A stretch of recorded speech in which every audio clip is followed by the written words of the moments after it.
4. Cuidado. 3, 2. Bueno, buenos días nuevamente, amada iglesia. Los invito a que nos pongamos sobre nuestros pies para adorar y glorificar a nuestro Señor.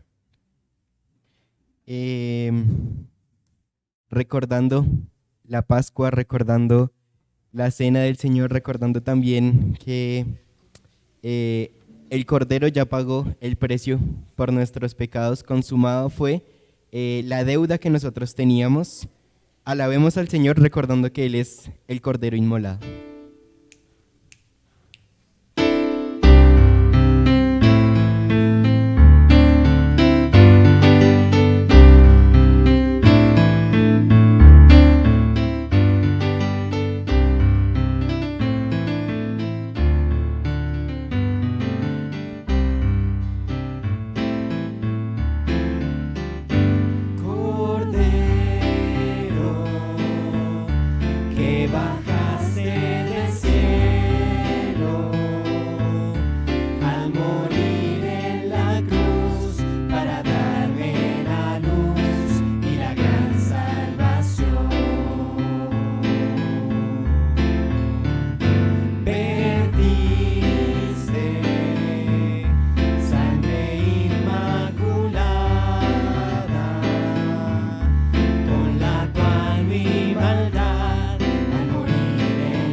Bueno, también vamos a continuar.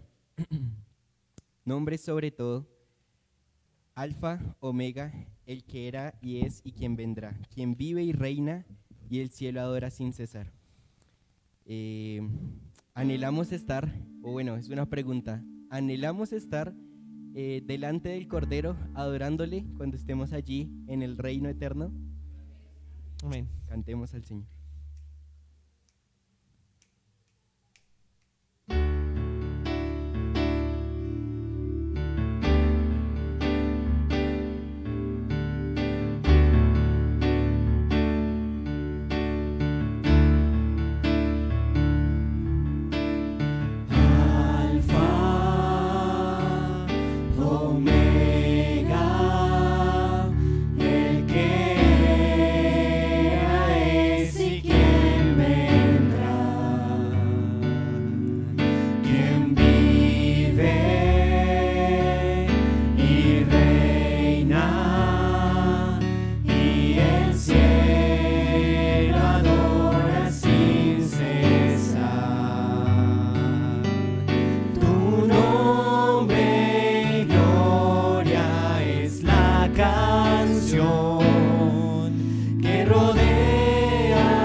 comprado gente de toda lengua y nación. Toda rodilla a ti se doblará y toda lengua te confesará, Señor. Has vencido la muerte y la maldad, y en victoria reinarás por siempre. Santo, santo, todopoderoso, digno es el de adoración. Al Cordero que crucificado fue, sea la gloria su nombre, sobre todo es,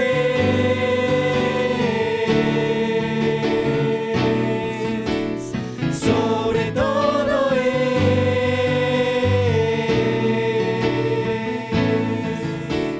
sobre todo es.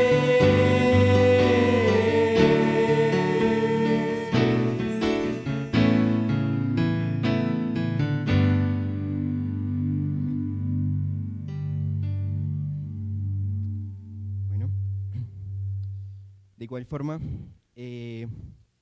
su nombre es glorioso, su obra es gloriosa. Cantemos glorioso intercambio.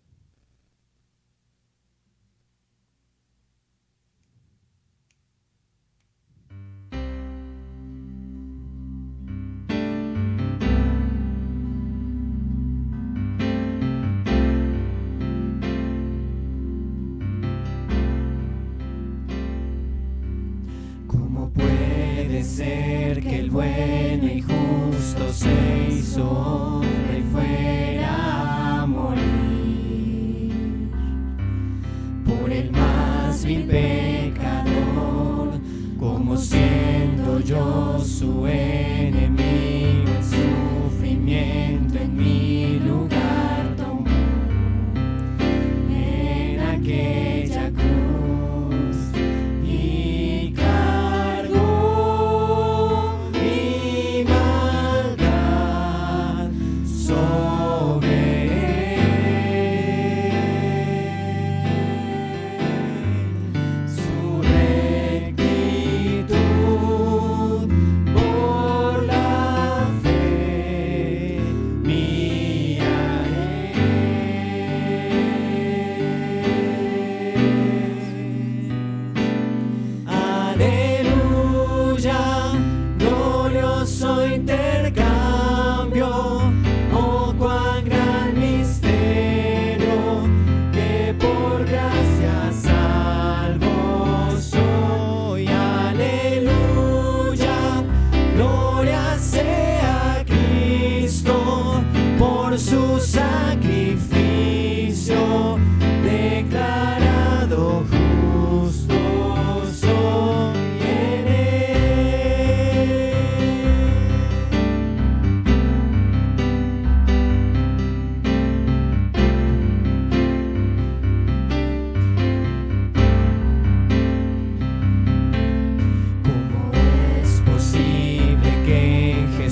gracia salvo soy, aleluya. Gloria sea a Cristo por su sacrificio, declarado justo soy, aleluya. Glorioso intercambio, oh cuán gran misterio, que por gracia salvo soy, aleluya. Gloria sea a Cristo por su sacrificio, declarado justo soy en él.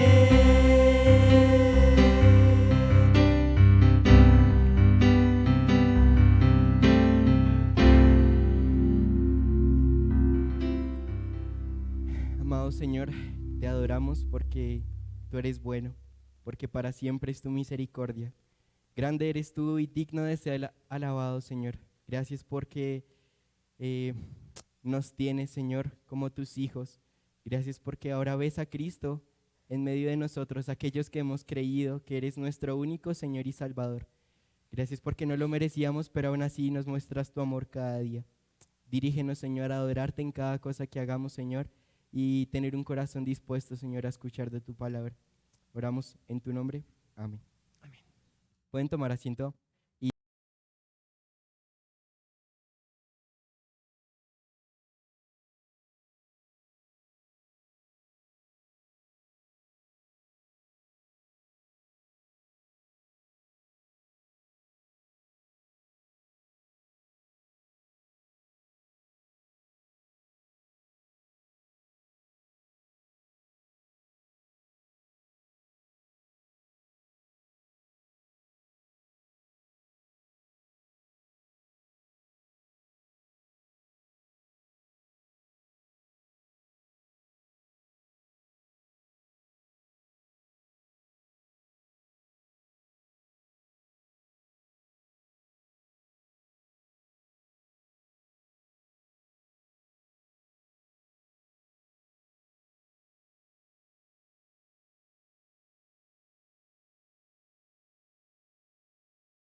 Y bueno, ¿qué nos hace crecer? Nos hace crecer la exposición de la palabra, nos hace crecer el corazón dispuesto. ¿Recuerdan el pastor Héctor qué trajeron?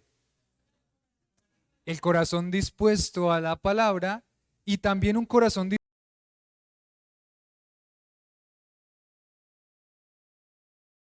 a la palabra. Y bueno, en este proceso en Soacha, Dios nos ha permitido ir por varios libros ya. Fuimos por 1 Corintios cuando empezó la iglesia, después fuimos por 2 Corintios para darle continuidad a Corinto, después nos fuimos hasta Génesis, a ver Génesis y pasamos por Génesis y ahora Dios nos tiene en el último libro, pasamos de Génesis a Apocalipsis. Entonces yo quiero que abran sus Biblias, por favor, acompáñenme ahí a Apocalipsis, al capítulo 1, al versículo 1 y vamos a ver el capítulo 1 hoy. Vamos a ver todo el capítulo 1 en este momento. Bueno, ¿cómo llegan cómo llegaron este día? No, no me refiero a cómo llegaron, si llegaron en taxi, ya quedó el taxi ahí, si llegaron en carros, si llegaron en bus, caminando, en Transmilenio, sino cómo llegó su vida hoy. ¿Cómo llegaron hoy? ¿Cómo llegó su corazón? ¿Cómo llegó hoy en cuanto a las situaciones de vida que están pasando, que están atravesando? ¿Cómo llegaron? ¿Cómo llega el corazón hoy? ¿Cómo llega el corazón hoy? Porque hay muchos corazones, ¿no? El corazón puede estar arrugadito por alguna circunstancia que está pasando, el corazón puede estar preocupado, el corazón puede estar alegre, el corazón puede estar dispuesto, el corazón puede estar indiferente. ¿Sí le ha pasado? ¿Un corazón indiferente? ¿Le ha pasado? ¿O solo me pasó a mí en algún momento de mi vida? ¿Solo a mí? ¿No? Puede ser que el corazón está indiferente, puede ser que el corazón está duro, puede ser que el corazón está amargado, puede ser que el corazón está peleón. ¿Le ha pasado? ¿Un corazón peleón? ¿Sí? No sé cómo llega hoy. No sé cómo está el corazón hoy. Pero dispongamos nuestro corazón para que la palabra de Dios entre y forme en nuestra vida un carácter, el carácter de Cristo. Apocalipsis, cuando llegamos a Apocalipsis hay muchas ideas con respecto al libro de Apocalipsis, ¿no? Cuando dijimos, vamos a estudiar Apocalipsis en la iglesia, muchas personas estaban como, uy, no, Apocalipsis, qué miedo. Algunos estaban, uy, bueno, Apocalipsis es muy enredado, tiene muchos símbolos. Y bueno, de pronto ustedes han tenido la oportunidad de llegar y leer Apocalipsis o de pronto han tenido la oportunidad de estudiar Apocalipsis. Pero Apocalipsis, si nos damos cuenta, vamos a leer el capítulo 1, versículo 1 al versículo 3, dice lo siguiente.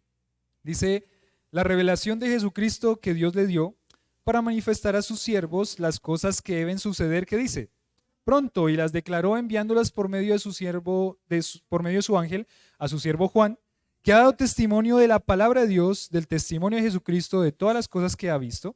Bienaventurado el que lee y los que oyen las palabras de esta profecía y guardan las cosas en ellas escritas, porque el tiempo está cerca. Entonces, si nos damos cuenta, en primer lugar, lo que dice en Apocalipsis capítulo 1, versículo 1, la primera frase dice, ¿la revelación de quién? Y esto ya nos empieza a dar luz en cuanto a la interpretación de Apocalipsis. Porque muchas veces Apocalipsis se tiene como un libro oscuro, como un libro enredado, como un libro al que es difícil. Pero si nos damos cuenta, como este libro Apocalipsis y como todos los libros de la Biblia, el propósito de Apocalipsis no fue esconder, sino ¿qué? Revelar. El propósito de Apocalipsis no fue esconder el mensaje, sino revelar el mensaje, porque es lo que Dios quiere, ¿no? Dios quiere que su mensaje sea revelado. Es más, Él inspiró hombres para que su mensaje se diera a conocer y lo tenemos en la palabra. Entonces, Apocalipsis no tiene el propósito de esconder, sino de revelar. Y la palabra revelar significa quitar algo que estorba, en este caso, quitar un velo que está estorbando que yo vea. Es revelar el propósito del libro de Apocalipsis. Pero también es interesante porque cuando nosotros pensamos en Apocalipsis, ¿en qué pensamos? Que Apocalipsis habla de qué cosas. Del fin del mundo. ¿De qué más? Del fin del mundo. ¿De qué más habla? De la guerra. Pepe es un guerrero, él es un soldado. ¿De qué más habla Apocalipsis? Del juicio.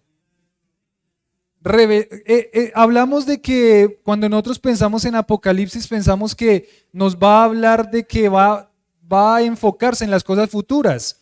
Y realmente, aunque sí hay cosas futuras en el libro de Apocalipsis y muchas cosas futuras, es más, ¿quieres saber el futuro? ¿Sí o no? Sí, hay muchas personas obsesionadas con el futuro, ¿sí o no? ¿Cuántos han ido a que les leyeran las cartas alguna vez en su vida?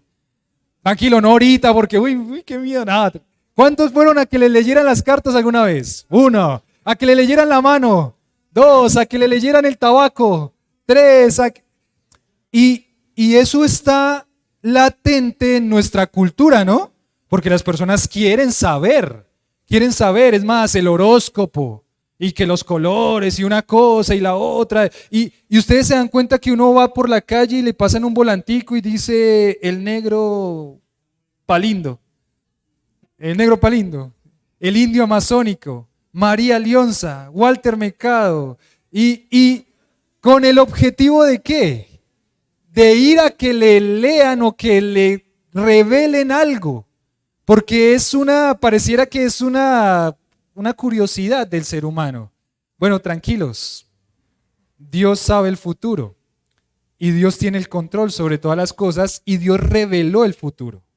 No tiene que ir a ningún lado, no tiene que pagar por eso, no tiene que dejarse engañar, no se deje engañar, denuncie, dice la propaganda. No tiene que dejarse engañar, porque el futuro ¿en dónde está? En la palabra.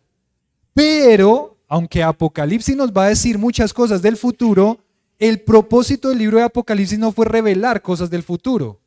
El propósito de Apocalipsis fue revelar a una persona. Ahí dice el capítulo 1, versículo 1, dice la revelación de quién. Entonces el propósito del libro de Apocalipsis es revelar a la persona, la obra y el plan de quién. De Jesucristo. Todo el enfoque de Apocalipsis va a estar sobre ese punto. ¿Revelar a quién? A Jesucristo. Revelar a Jesucristo. Por eso es que no hay tantos tampoco detalles a profundidad de muchas cosas, porque el objetivo era presentar a Jesucristo.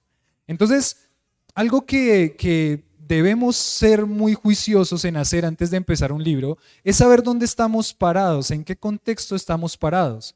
Necesitamos ubicarnos en el contexto cultural, en el contexto histórico, en el contexto del libro para entender lo que está pasando acá. ¿En qué año se escribió el libro de Apocalipsis? Más o menos en el 90 se escribió el libro de Apocalipsis. Ustedes se dan cuenta que estamos hablando del año 90. ¿Cuánto tiempo tenía la iglesia de haber nacido aquí en la tierra, la iglesia?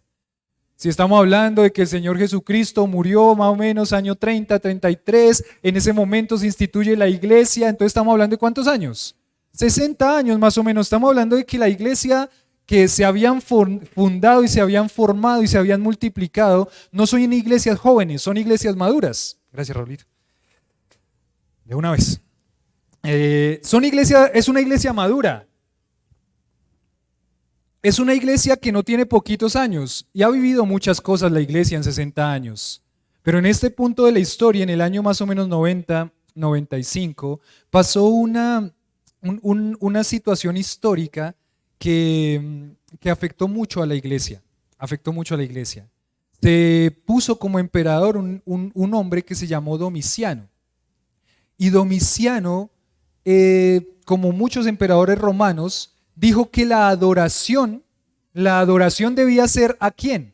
Al emperador, y al emperador se lo debía adorar como Dios, y aquel que no adorara al emperador como Dios, entonces ¿qué tenía que pasar con esa persona? Tenía que morir o tenía que sufrir.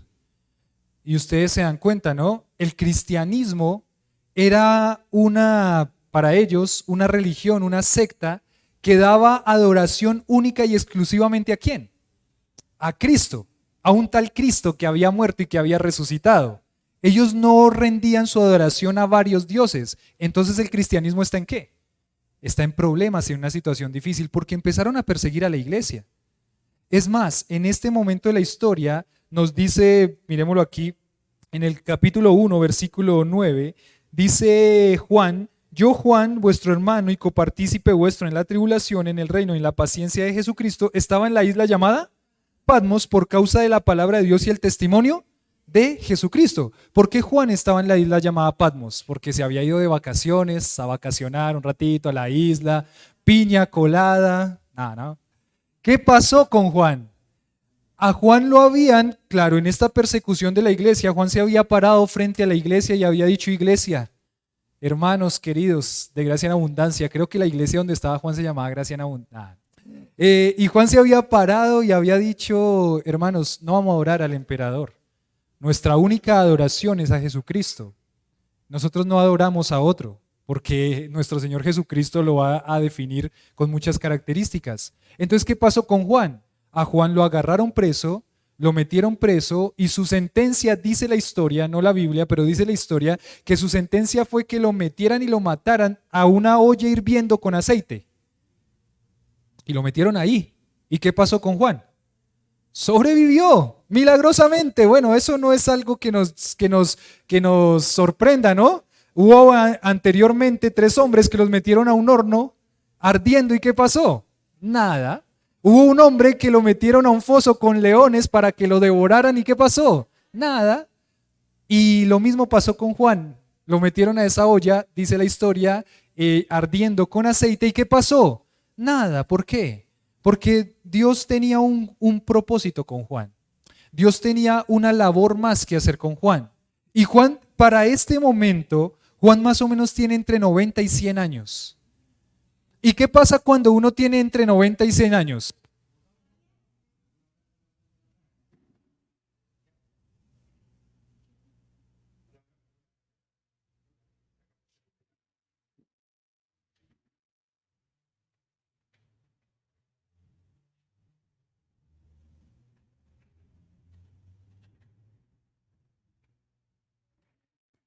¿Listo?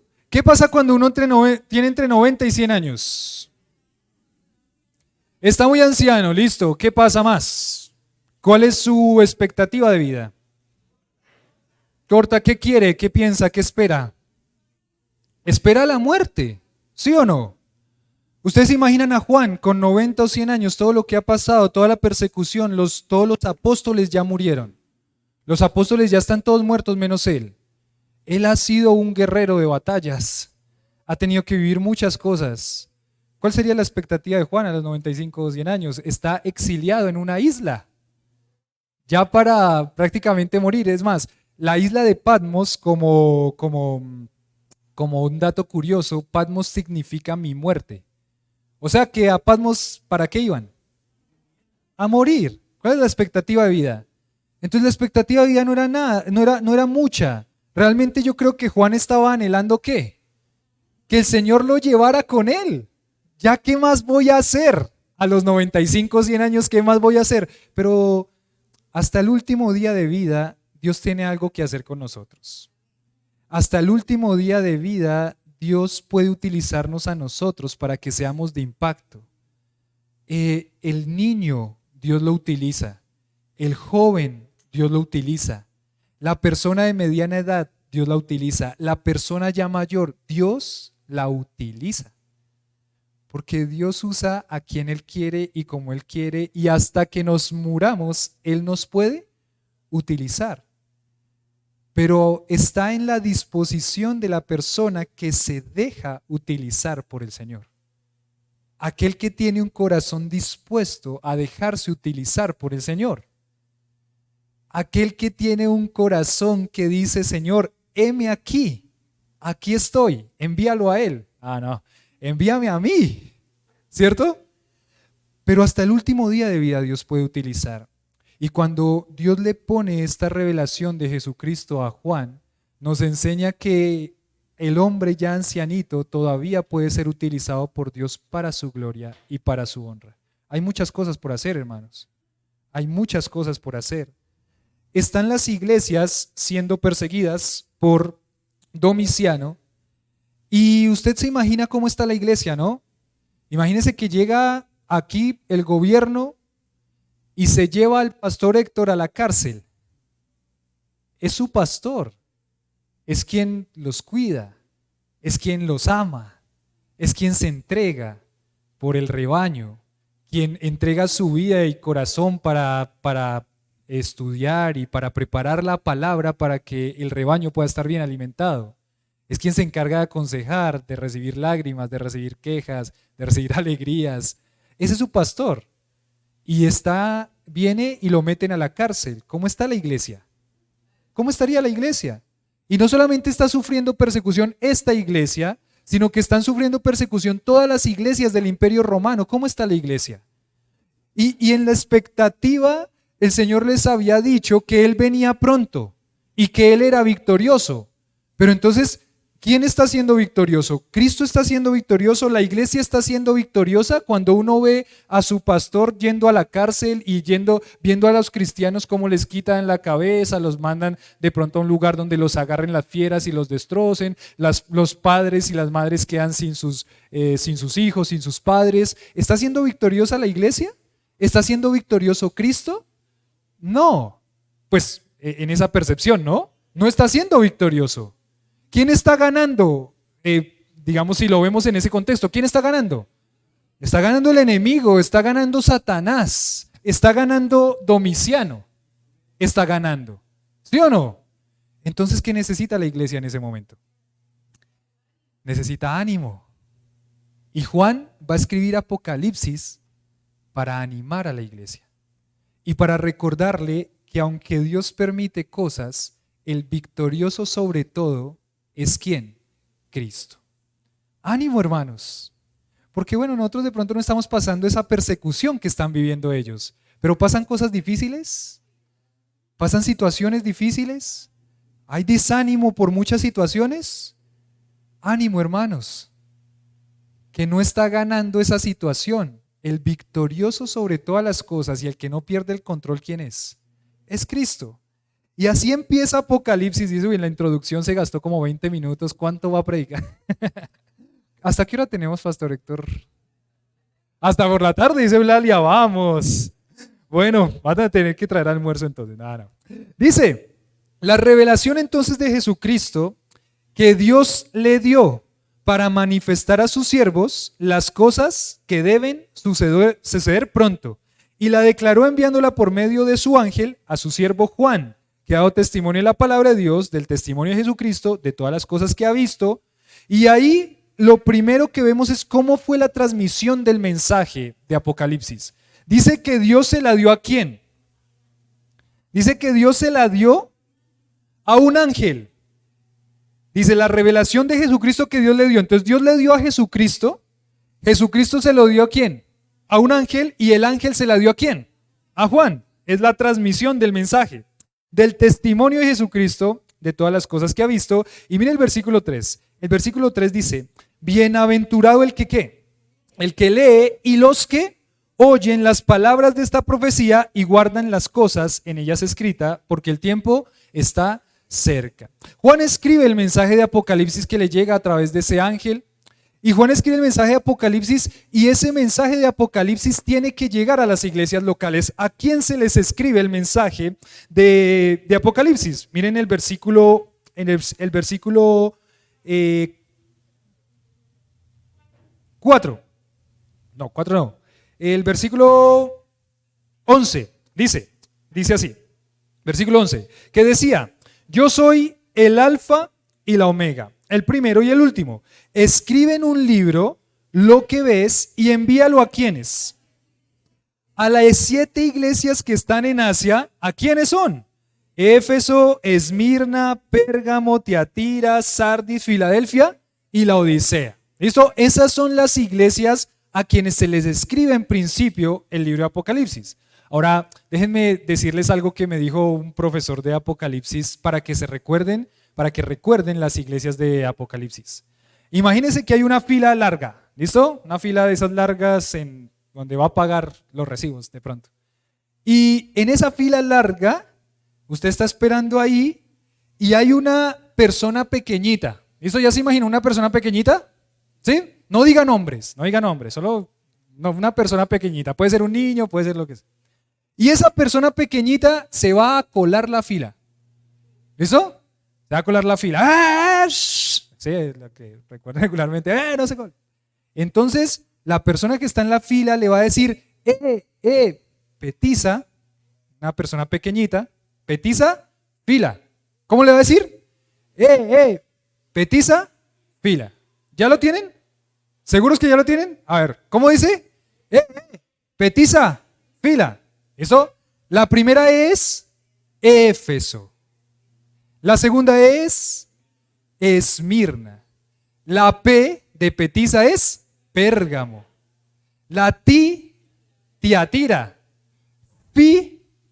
Petiza, Sardis. Filadelfia, la la Odisea. ¿Ya las tienen todas? ¿Listo? Todas las iglesias de Apocalipsis ya se las recuerdan. Se va a acordar de una persona pequeñita que se va a colar la fila y usted le va a decir, petiza, fila. Y ahí ya las tienen todas. Este mensaje de Apocalipsis es dirigido a las iglesias locales. Y esto es muy importante porque hablaba Dani con lo de Mocagua, la importancia de la iglesia local y la importancia de la expansión o la multiplicación, decía el pastor Héctor, a través de la iglesia local. El plan de Dios siempre fue la iglesia local. El plan de Dios, es más, el mensaje y la misión de Dios de ir por todo el mundo y predicar el evangelio, la estrategia que Él mismo diseñó fue a través de las iglesias locales.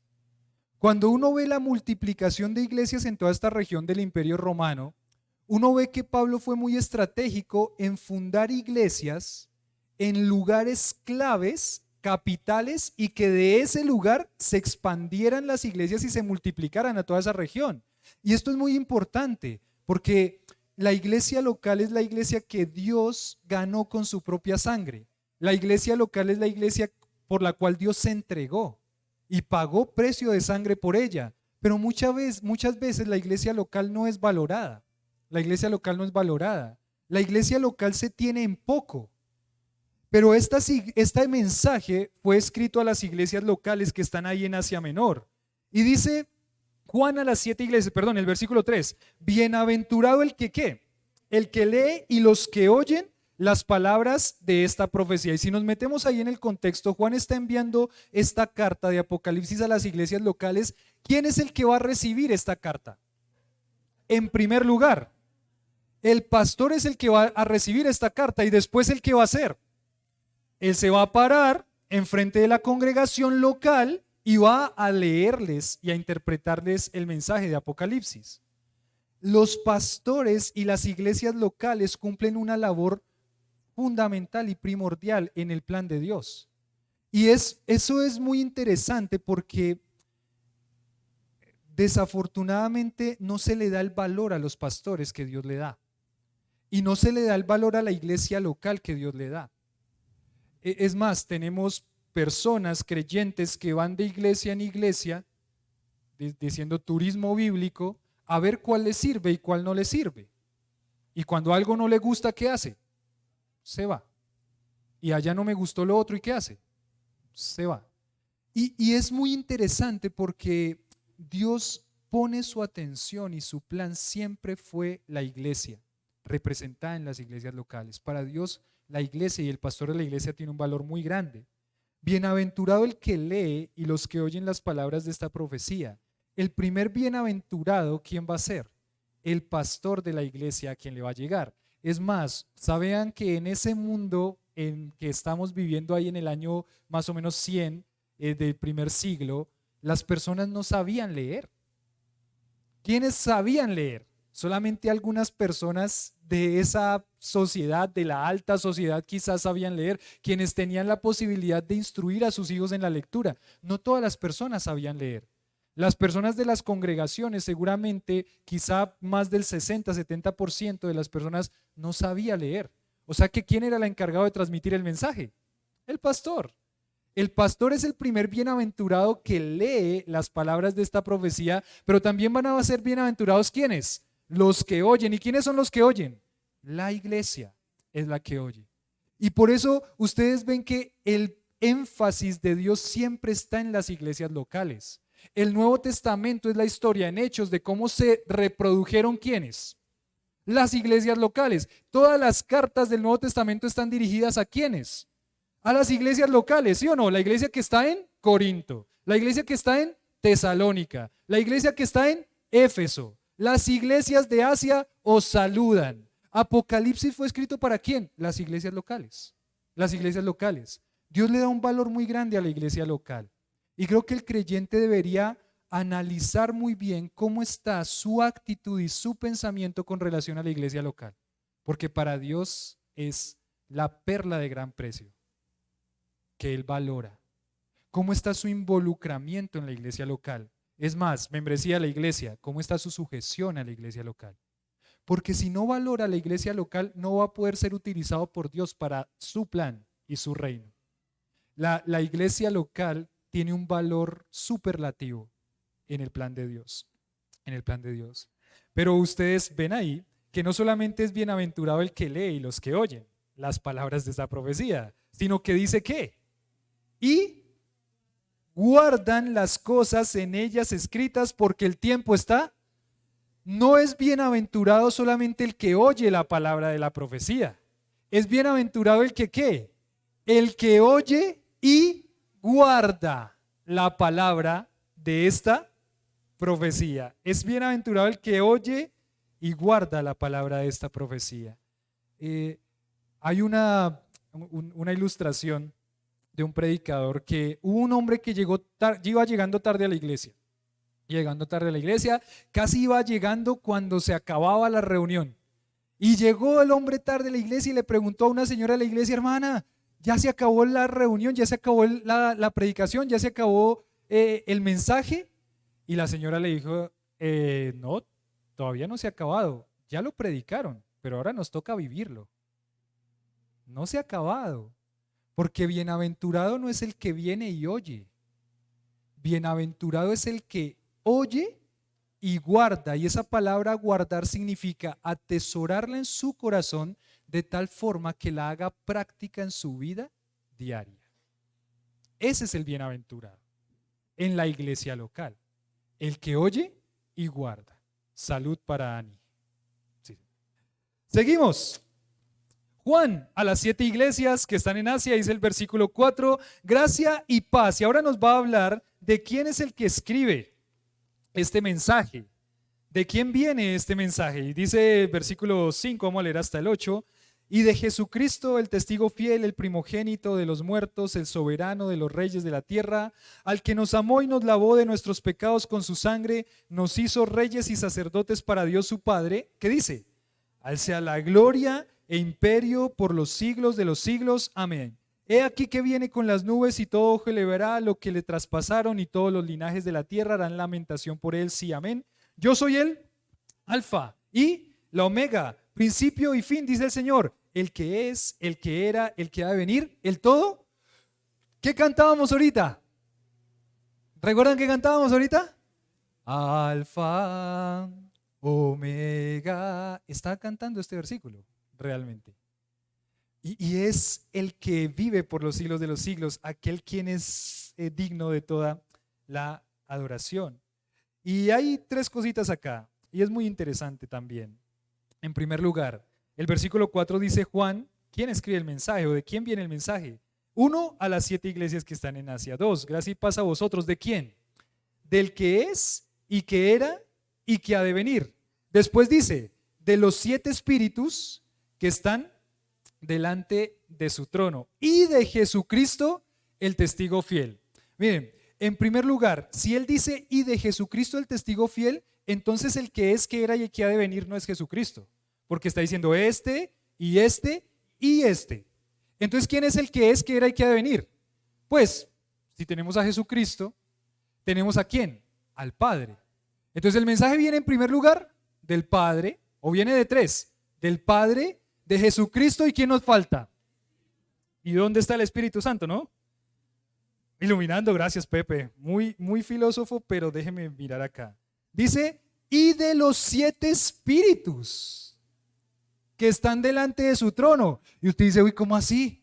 Entonces no es una trinidad, sino que son 9, una nonadidad, los 7 espíritus, el Padre y el Hijo. No, no puede ser, ¿cierto? Contradeciría toda la escritura. Pero sí hay algo interesante aquí en esta parte, porque los 7 espíritus también van a aparecer en varias secciones. Es más, déjenme ir al versículo se me perdió aquí. Bueno, se me perdió aquí, pero es muy interesante porque los 7 espíritus de Dios que están delante de su trono,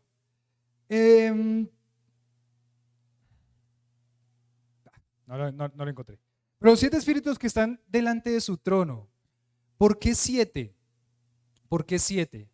Y lo que nos vamos a dar cuenta en los primeros capítulos de Apocalipsis es que Él va a asociar al Espíritu Santo con cada una de las iglesias locales. ¿Cuántas son las iglesias locales a las que se le está escribiendo acá? 7. Y eso es muy interesante también porque nos habla de una verdad. El Espíritu Santo está en su plenitud en cada una de las iglesias locales. Es más, ¿el Espíritu Santo en su plenitud está aquí en Gracia en Abundancia? ¿Sí o no? Amén. ¿En la iglesia Esperanza de Soacha? Amén. Cuando uno llega a 1 Corintios capítulo 3, dice en cuanto al Espíritu Santo, que el Espíritu Santo, 1 Corintios capítulo 3, si quieren ir conmigo ahí a 1 Corintios capítulo 3. Versículo 16, 1 Corintios capítulo 3, versículo 16. ¿Qué dice? 3:16, vamos a leerlos todos juntos. Dice, ¿no sabéis que sois templo de Dios y que el Espíritu de Dios mora en quién? ¿En quiénes son vosotros? En la iglesia. Después va a hablar a cada persona en particular como morada el Espíritu. Pero ahí le está, cuando Pablo le dice a vosotros, ¿a quién le está escribiendo esa carta? A la iglesia de Corinto. O sea que el Espíritu Santo en su plenitud está en la iglesia de Corinto y en la iglesia de Gracia en Abundancia y en la iglesia de Soacha y en la iglesia de cada una de las iglesias locales representado. ¿Ve que hay un valor muy grande por la iglesia local? El Espíritu Santo está representado en cada una de sus iglesias locales porque está en la plenitud en cada una de las iglesias locales. Y esa es la forma como podemos interpretar este versículo. El mensaje del 1:4 dice viene del Padre y después dice y de los 7 espíritus de Dios, o sea del Espíritu Santo que está representado en las iglesias locales, y después el versículo 5 que dice de Jesucristo. Y empieza la descripción de Jesucristo. Jesucristo es el testigo fiel, es el primogénito de los muertos, es el soberano de los reyes de la tierra. Y usted se imagina una iglesia que está desanimada por la persecución, que tiene a su pastor en la cárcel, que él le diga que Jesucristo es el soberano de los reyes de la tierra. ¿Qué significa que Jesucristo es el soberano de los reyes de la tierra? Jesucristo es el soberano de los reyes de la tierra significa que Él está dominando por sobre todos los reyes de la tierra. O sea, Domiciano no es el rey, así parezca el rey. Biden no es el que tiene el control. Jin Wang-hun, creo que es el de China. No está Kim Jong-un, el de Corea del Norte. Vladimir Putin. Ahora Petro, Duque. Ellos no son los soberanos de los reyes de la tierra. Ellos están subordinados bajo el control total del soberano de los reyes de la tierra. ¿Quién es? Entonces, tranquilo, confíe. ¿Ven cómo este mensaje sí tenía el propósito de animar a la iglesia? En un momento tan difícil en el que ellos están viendo, Domiciano es el emperador. No, tranquila iglesia. El soberano de los reyes de la tierra es ¿quién? Jesucristo. Él está en control de todo. Así a veces parece que se pierde el control de la vida. Jesucristo está siempre en control. Confía, iglesia. Confía en Él. Confía en Él. Él dice, he aquí que viene con las nubes, todo ojo le verá. El versículo 8 ya lo leímos, yo soy el alfa y la omega, el principio y fin. Y viene la última sección de este capítulo 1. Viene la última sección de este capítulo 1 que la llamamos la gloria del Cordero, del versículo 9 al 20, si quieres ir al 9 al 20, Kevin, más adelante en las diapositivas. Del versículo 9 al 20 dice la gloria del Cordero. Y Juan va a describir aquí a quien es el soberano de los reyes de la tierra. Y miren lo que dice el versículo 9. Dice, yo Juan, vuestro hermano y copartícipe vuestro en la tribulación, en el reino, en la paciencia de Jesucristo, estaba en la isla llamada Patmos por causa de la palabra de Dios y el testimonio de Jesucristo. Y ahora dice el versículo 10. ¿Qué dice? Yo estaba ¿en qué? En el Espíritu. ¿En cuándo? En el día del Señor, y oí detrás de mí una gran voz como de trompeta que decía, ¿qué decía? Yo soy el alfa y la omega, el primero y el último. Escribe en un libro lo que ves y envíalo a quienes, a a las 7 iglesias que están en Asia: Éfeso, Esmirna, Pérgamo, Tiatira, Sardis, Filadelfia y Laodicea. Petisa, fila. Petisa, fila. Y algo que nos llama la atención también aquí, por ejemplo, 1, dice: yo estaba en el Espíritu en el día de ¿quién? Del Señor, la gloria del Cordero de Dios. Entonces yo estaba en el Espíritu en el día del Señor. Ahora pensemos un poquito. En ese contexto, ¿cuál es el día del Señor?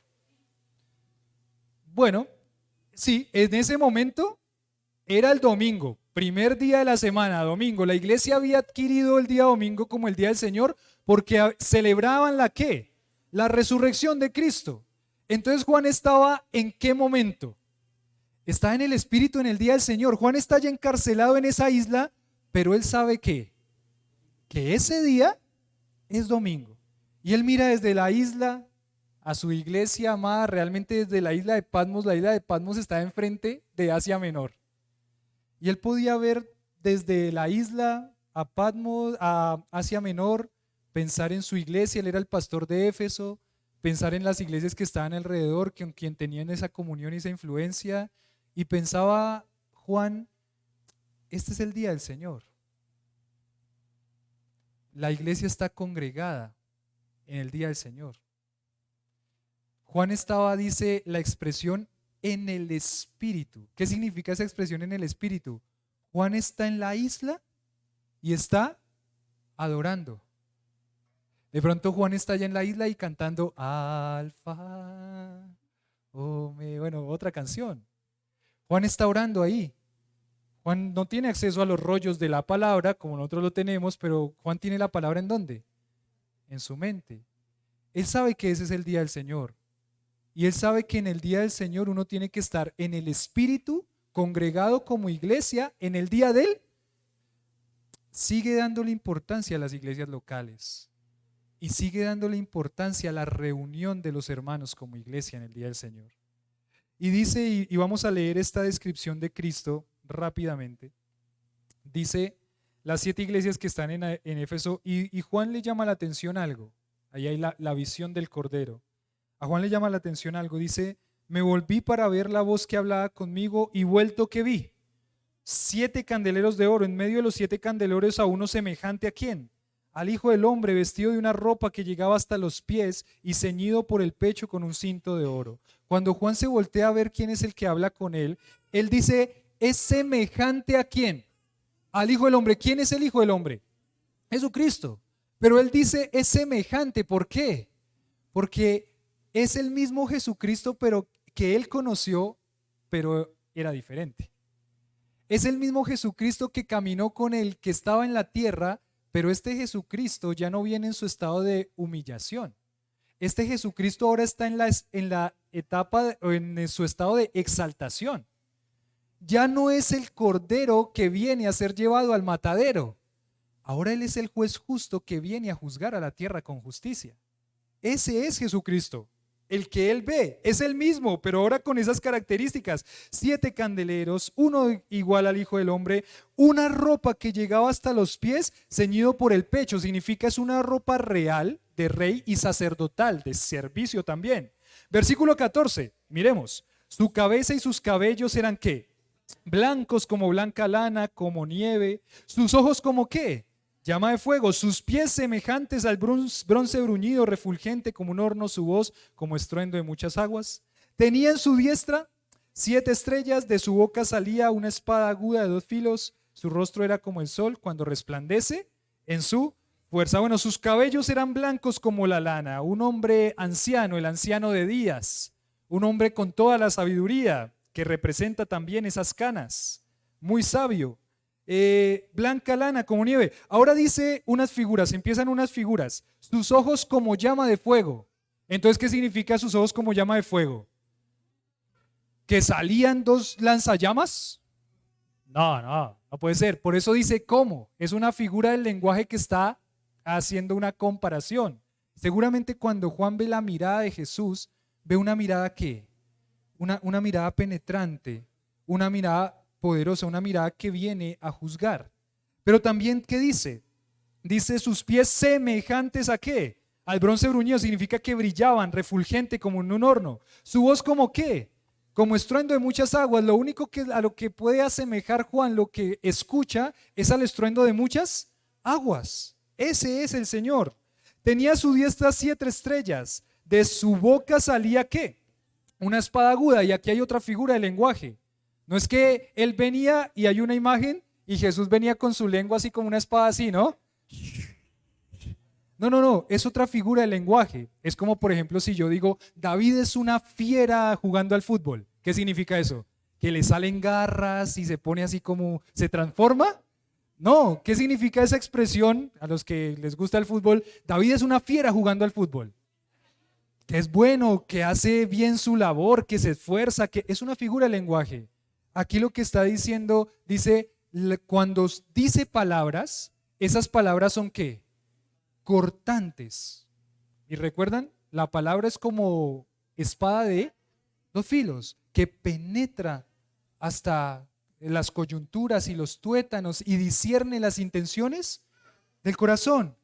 Cuando Juan escucha la palabra de Cristo, este Cristo en su estado de exaltación, él entiende que esas palabras son penetrantes. Es más, con su boca él va a destruir a todo, con su palabra él va a destruir a todos sus enemigos en Apocalipsis más adelante. Pero ¿cuál es la reacción de Juan? ¿Cuál es la reacción del creyente que se enfrenta ante la gloria y la majestuosidad de su Señor? ¿Cuál es su reacción? Y vuelvo y le pregunto, ¿cómo llegó su corazón hoy? Porque si su corazón está duro, por más de que se estrelle contra el Señor, no va a pasar nada. Es un corazón indiferente, es un corazón perezoso, es un corazón que de pronto no está dispuesto. ¿Cuál es la actitud? ¿Qué debería pasar con el corazón del que se estrella contra ese Dios maravilloso, majestuoso y glorioso? Y mire lo que pasó con Juan.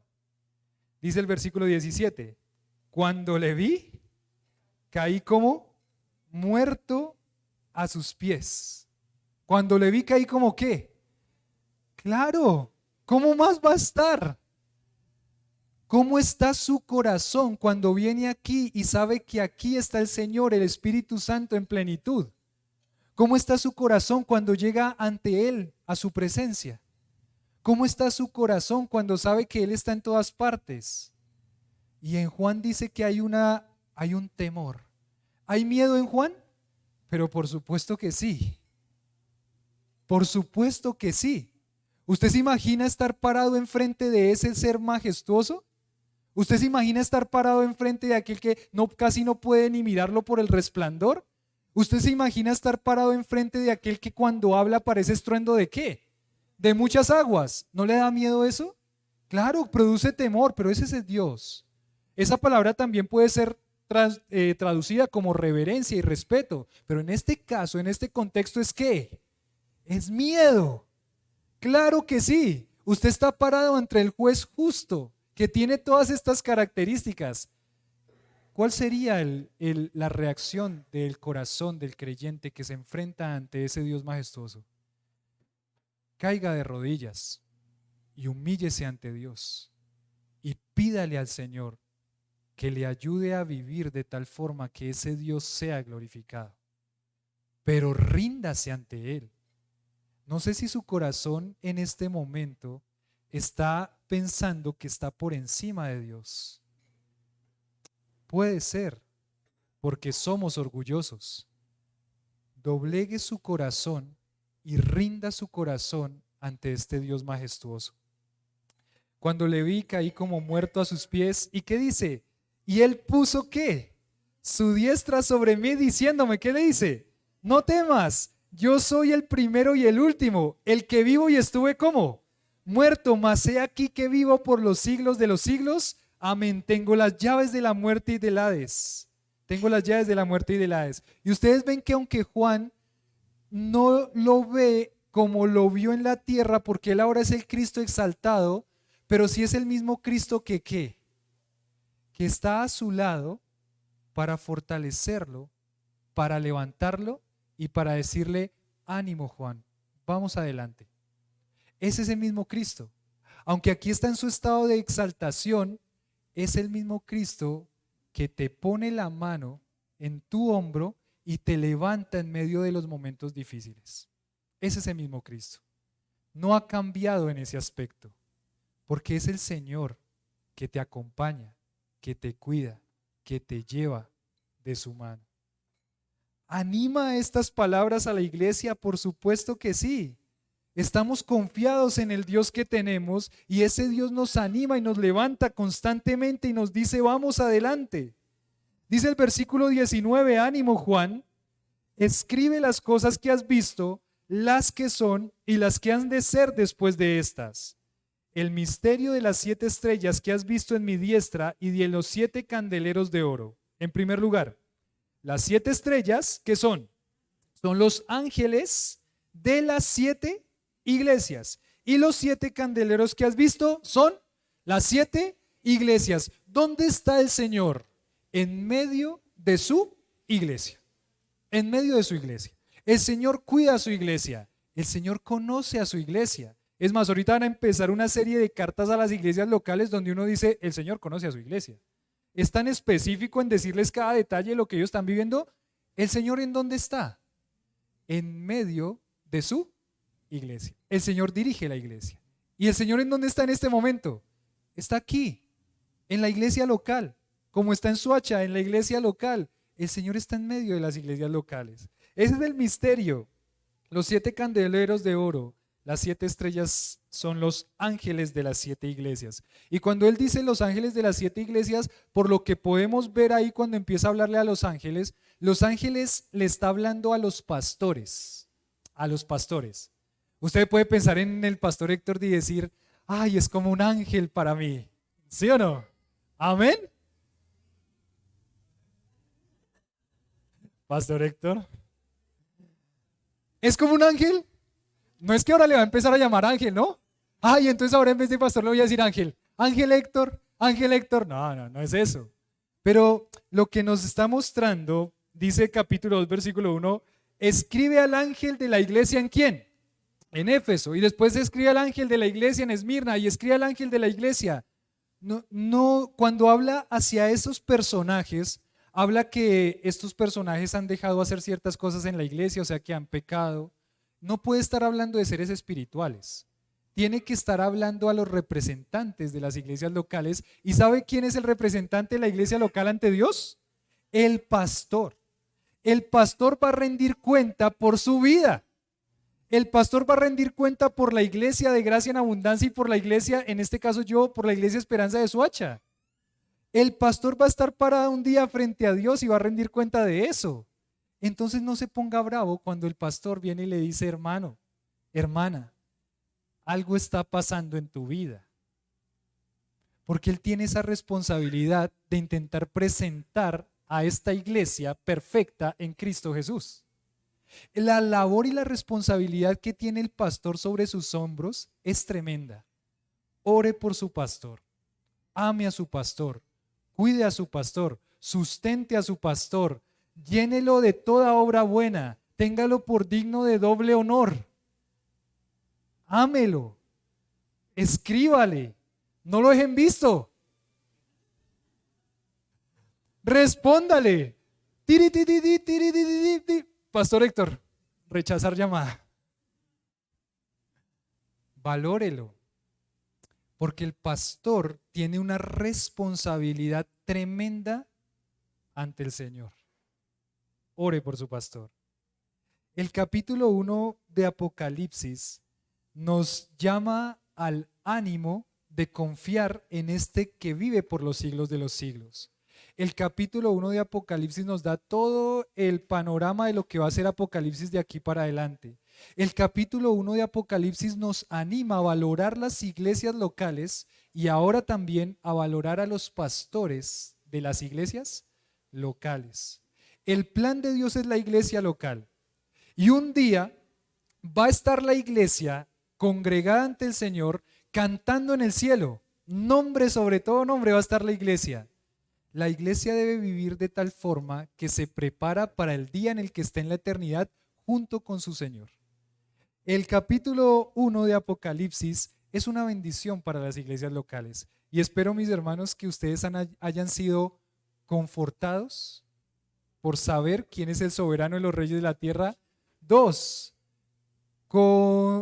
confrontados a vivir para el Señor, a poder decirle, Señor, ¿qué más puedo hacer por aquella iglesia que tú amas? ¿Cuál es mi función y mi rol en la iglesia local? Y tres, animados a valorar tanto la iglesia local como los pastores de las iglesias locales. Tranquilos, el pastor Héctor no me dijo que predicara esto, ¿no? Por las dudas. Él no sabía que yo iba a predicar esto. Entonces, pero es lindo ver en Apocalipsis y en todo el Nuevo Testamento cómo el plan de Dios es la iglesia local. Y ustedes, hermanos, son la iglesia local. Son la iglesia local que está responsable de alcanzar a esta congregación con el Evangelio de Jesucristo. Son la iglesia local que tiene la responsabilidad de seguir multiplicando iglesias en esta región. ¿Para qué? Para que un día hayan miles y millones de personas adorando al Cordero, aquel que fue inmolado por nuestros pecados. Vamos a darle gracias a Dios. Señor, te damos gracias por tu palabra, gracias por animarnos, por consolarnos, por desafiarnos. Gracias, Señor, porque tu palabra es viva y eficaz, Señor, y tu palabra es esa palabra que sale como espada de dos filos que viene a penetrar en nuestro corazón y en nuestro ser, Señor, y te pedimos que eso sea lo que pase en esta mañana.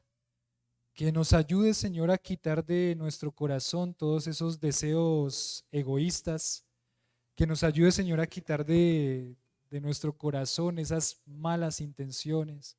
Que nos ayudes a quitar de nuestro corazón esa apatía, ese cansancio, esa pereza. Que nos ayude, Señor, a verte a ti, a animarnos en que aquel que es soberano sobre todas las cosas, aquel que es el alfa y omega, está al lado para sostenernos. A confiar en que tú haces la obra en nuestros corazones porque tú estás en medio de tu iglesia, porque tú, Señor, con tu Santo Espíritu estás en la plenitud aquí en esta iglesia guiando a las congregaciones locales. Señor, ayúdanos a valorar lo que tú valoras. Damos gracias por esos hombres que tú has llamado y que han aceptado ese llamado del ministerio. Damos gracias por esos hombres a los cuales tú vas a rendir cuentas, Señor, que cada día están, Señor, preocupados por nosotros, para que nuestra vida, Señor, sea agradable a ti. Damos gracias, Señor, por la vida de esas familias que se entregan a servirte, porque la obra no es fácil, la responsabilidad es grande. Ayúdalos, fortalécelos, provéeles, Señor, para sus necesidades. Oramos por las iglesias, para que las iglesias puedan ser amorosas, cuidadoras, puedan ser de ánimo también para sus pastores, sosteniéndolos, sosteniendo a las familias, sosteniendo a las familias pastorales. Señor, ayúdalos. Ayuda a la iglesia, ayúdanos a nosotros como iglesia a valorar lo que tú valoras, Señor. Estamos aquí, Señor, parados ante el trono celestial y nos maravillamos, Señor, de quien tú eres. Nuestro corazón se llena de alegría, se llena de gozo, de saber que estamos en la verdad de tu palabra y que un día estaremos por la eternidad junto a ti por la obra maravillosa que has hecho en nuestro corazón, en nuestra vida. Agradecemos, Señor, todo este tiempo con tu palabra y permítenos ahora no solamente escucharla, sino vivirla y ser esos bienaventurados, gozosos que no solamente oyen, entienden, practican y guardan los mandamientos y la palabra del Señor. A ti, Señor, damos la gloria y la honra. En nombre de Jesús. Amén. Gracias, mis hermanos. Gracias por el tiempito.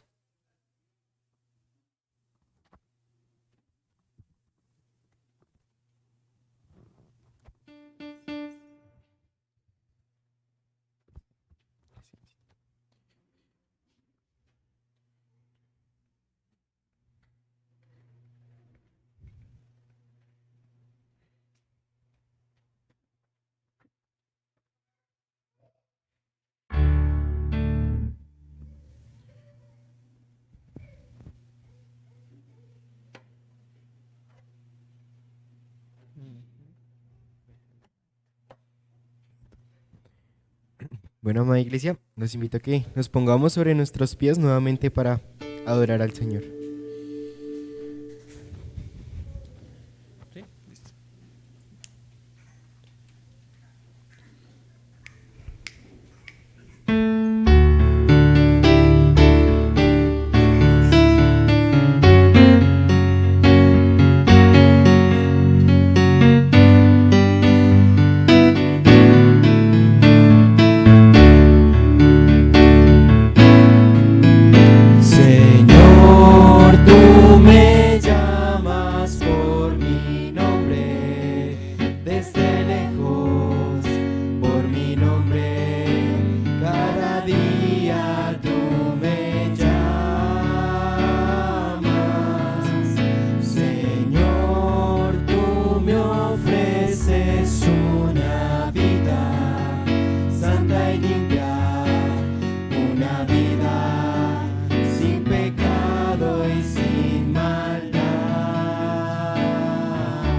hermano Dani.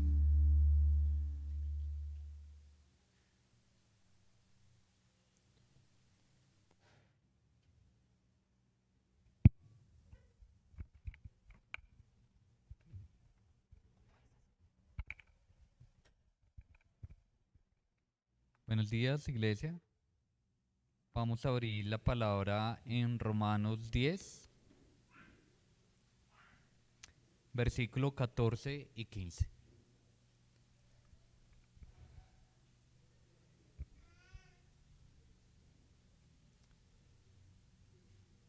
Dice la palabra del Señor. ¿Cómo pues invocarán a aquel en el cual no han creído? ¿Y cómo creerán en aquel de quien no han oído? ¿Y cómo oirán sin haber quien les predique? ¿Y cómo predicarán si no fueren enviados? Como está escrito, cuán hermosos son los pies de los que anuncian la paz, de los que anuncian buenas nuevas. Vamos a orar. Padre bendito, Señor, te damos gracias, Padre celestial. Ponemos nuestras vidas, Señor, para poder ayudar, Señor, a tu obra, Padre celestial. Gracias porque tú bendices nuestra canasta familiar, tú bendices nuestra provisión, tú nos sustentas, Señor. Pero te pedimos y te rogamos, Padre celestial, que esta iglesia se pueda involucrar, Señor, para dar, Padre bendito, para ofrendar, Señor, de lo que tú le has dado, Padre, de lo que tú has hecho que prosperemos, de que tengamos con el esfuerzo, Señor, que tú has dado en nosotros. Por eso suplicamos, Señor, que nos podamos despojar, Padre celestial, de nosotros y poder verte a ti, Señor, para alabarte y adorarte por medio de nuestras ofrendas, Señor. Ayuda, Padre Santo, también a los misioneros. Allí, Padre Celestial, está la alcancía misionera. Coloca en nuestros corazones esa necesidad, Señor, de ofrendar para las misiones y también para sustentar la iglesia local. Te bendecimos y te damos gracias y oramos en el poderoso nombre de tu Hijo amado, Señor Jesucristo. Amén.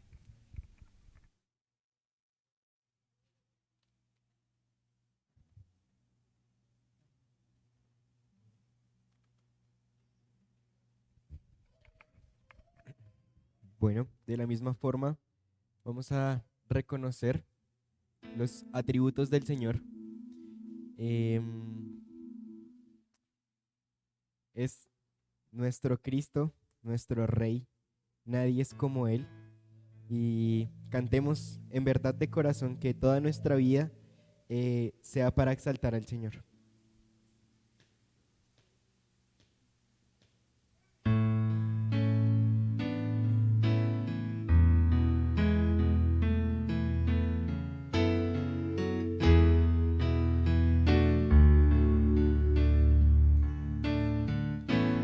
Mi Cristo, mi Rey, nadie es como tú. Toda mi vida quiero exaltar las maravillas de tu amor.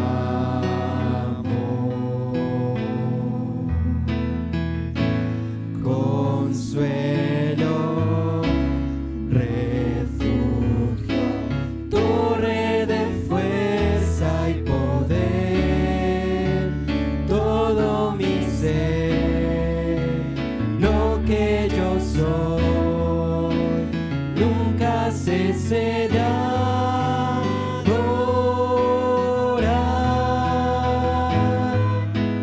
Canta al Señor toda la creación, honra y poder, majestad sean al Rey.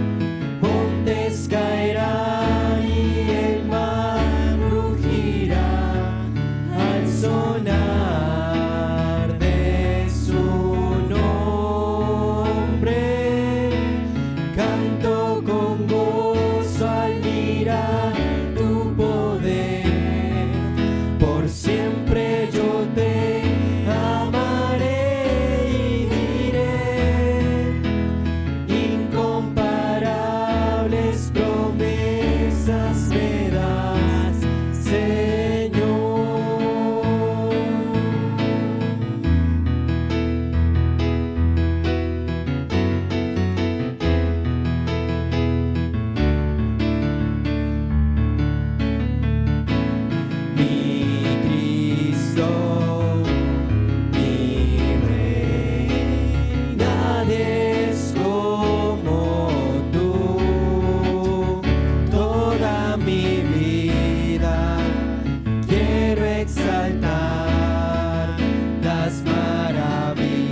sed de adorar.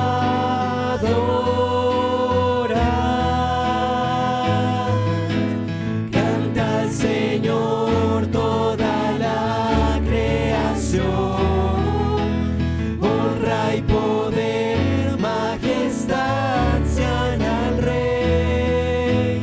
Montes caerán y el mar rugirá al sonar de su nombre. Canto con gozo al mirar tu poder.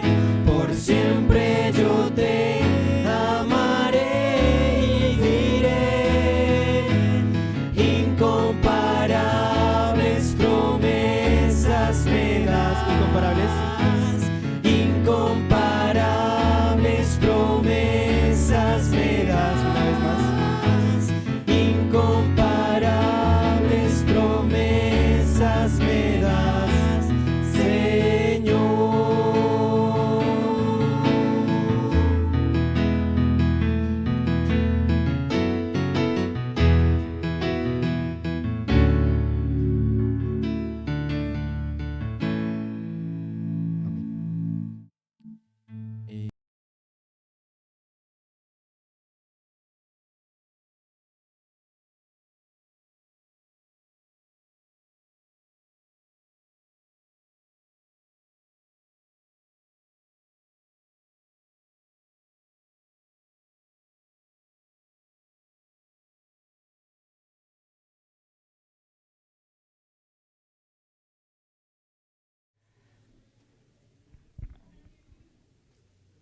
Buenos días todavía, mis hermanos. Bueno, como hace un tiempo ya, la invitación muy cordial para todos ustedes el miércoles 20 de julio, Día de la Independencia Nacional, pero bueno, de la dependencia nuestra total, completa de nuestro Señor, en oración, en exaltación de su nombre. Y en este caso, pues quería invitarlos a ir leyendo el Salmo 118, que nos habla de la misericordia y la salvación de nuestro Dios. Entonces, por favor, para que mis hermanos lo vayan leyendo, son 29 versos que son una bendición cada uno de ellos, y para que si pueden y así, pues a bien ustedes quieren, pues invitar a familiares, a amigos, y que no se olviden que es este miércoles, Dios mediante, a las 7 de la noche, mis hermanos. Entonces ahí está la invitación para todos ustedes. No sé si alguien tenga más. ¿Perdón?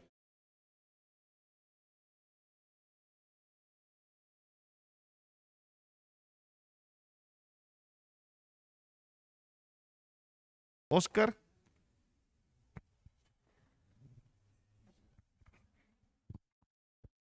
Buenos días, mis hermanos.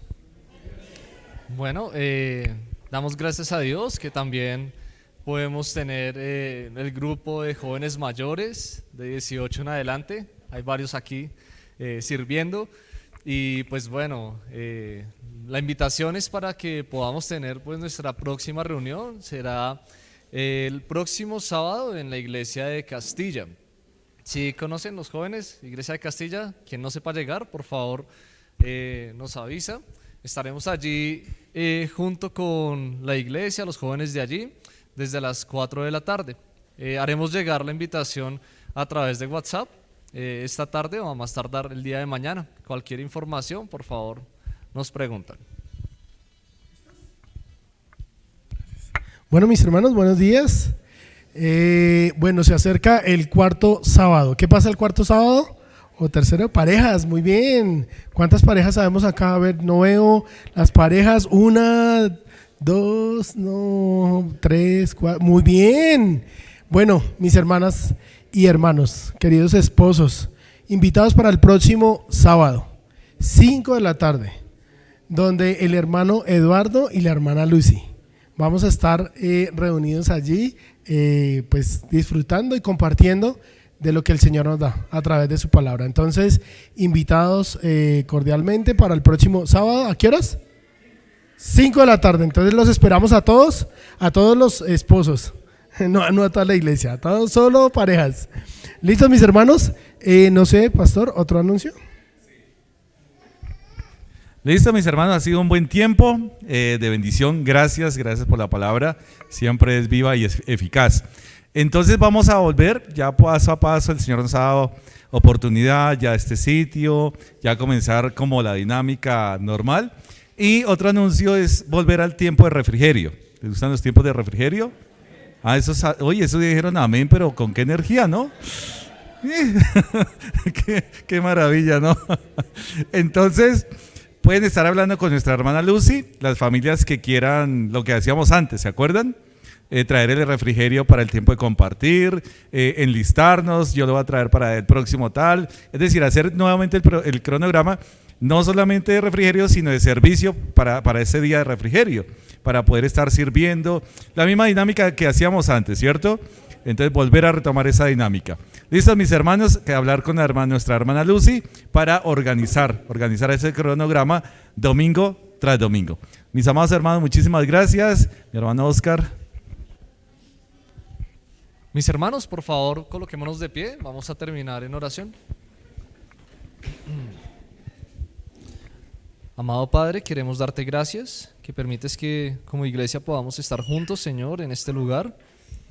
Te agradecemos, Dios mío, porque tu amor, Señor, es lo que nos tiene unidos hoy aquí, Señor, y reconocemos y te damos gracias, Señor, por la salvación que nos has dado, Dios mío, que al igual, Señor, como tal vez Juan añoraba estar en la iglesia viendo desde la isla de Patmos, Señor, podemos nosotros hoy sí congregarnos, estar juntos, Señor, y te damos gracias por la libertad que tenemos para poder hacerlo.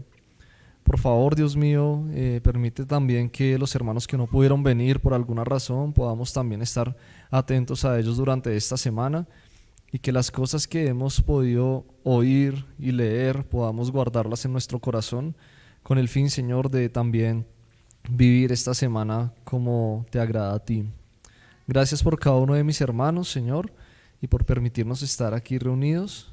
Que por favor, Señor, también podamos disfrutar del tiempo de comunión siguiente. Oramos en el nombre de Jesús. Amén.